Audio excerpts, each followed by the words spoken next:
Thank you, Madam Chair. Honourable member, would you like to go back and forth for your 10 minutes? Yes, please. Okay. Ministers of agreement. Community and Social Services. Minister, yeah. Please go ahead. Minister, on page 26, 81.4 million in unexpected expenses for employment and income support suggests that Alberta is not experiencing the strong economic recovery that you've been boasting about. How many Albertans were served by this increase, and from what parts of Alberta? And can you please explain why you did not take into account these increased demands? The Minister of Community and Social Services. Thank you, member, for the question. And I think these numbers reflect those who received services from income support program. And as I said, that it was the worst downturn that Alberta has seen in 40 years. And it was an unprecedented downturn due to the decrease in price of oil and other commodities. So out of this, $39 million is for those who are expected to work. And due to that increased caseload, we will provide those services with that. And at this point, there is 34,200 people, which is a 65% increase from 14-15 or 15-16 in this caseload growth. And 26 million out of that $81 million is for barrier to full employment, but we are seeing improvement in job situation and economy. Our economy grew by 4.5%, fastest across this country, and we have seen jobs coming back, like 90,000 jobs were added just last year. Our GDP growth is up, our wages are up, but what happens when we see these improvements, there is always a lag behind, lag in terms of these people getting off this caseload and getting back into the market. So we will see a little bit lag, but we are seeing the flattening of the line, and we are hoping that this year we will see a decrease in this number and less people needing those supports. Minister, or member for Calgary Southeast. Everybody's. Thanks. One additional question on this particular issue. When you talk about, so you're talking about the growth within the province, particularly maybe more people here trying to find some economic gains and or employment. How many people from out of province were approved through AISH in this last little bit that would maybe explain some of these increases? Minister of Community and Social Services. Thank you. AISH provides benefit to Albertans who are ordinarily resident. So when somebody is a permanent resident, citizen, and is ordinarily resident in Alberta, so it will provide that benefit to those Albertans. So whoever received AISH benefit in the last year, they were all qualified under the existing criteria, which is enshrined in our law. So we don't provide benefit to somebody who is sitting outside the province. You have to be a permanent resident, citizen, and ordinarily resident in the province in order to apply and qualify for this benefit. So does it answer your question? Let me clarify. Perhaps it's people that came here that were on AISH in other provinces that became ordinary citizens of this province that could not receive work or could not receive employment through your programs. Was that anticipated? And is there any measurable, are there any measures that you're looking at in terms of people that come from out of province that are already on social assistance that have been approved by those provinces that come here and now looking for maybe employment through our programs that do not receive it, then that perhaps maybe explains part of this increase? Minister of Community and Social Services. Thank you, Chair.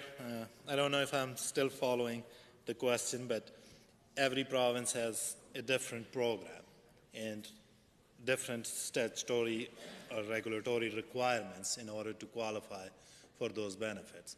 So AISH program sets those requirements in the AISH Act and regulation. And once you qualify for that, and one of the qualification is that you need to be ordinarily resident in order to qualify that. But if you're asking that whether there is some influx from outside of Alberta on these programs, so I was looking at some numbers from 2012-13 when there was an increase of $400 in each program. But if you see the caseload growth during that time, it was still not a huge jump out of ordinary that people started planning their moves to Alberta around that benefit. It was still a steady growth in that program. And this time around, we haven't seen that kind of thing that somebody is moving from out of province just to get AISH. People qualify when they have those disabilities and they meet that criteria. We will provide this benefit because it's a statutory benefit. The Honourable Member for Calgary Southeast. Thank you, Madam Chair. Could you please explain the $23.5 million in AISH caseload growth, and how many individuals does that represent? And are there differences in the severity of these individuals in terms of their conditions or financial needs compared to the pre-existing caseloads?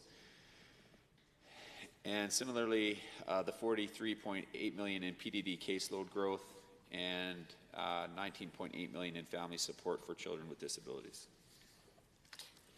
Minister of Community and Social Services. Thank you, Member. With respect to the AISH $23.5 million, that was required to accommodate higher than expected caseload growth, and the caseload is projected to grow by 6.7% in 2017-18, and total number will be around 58,800 individuals.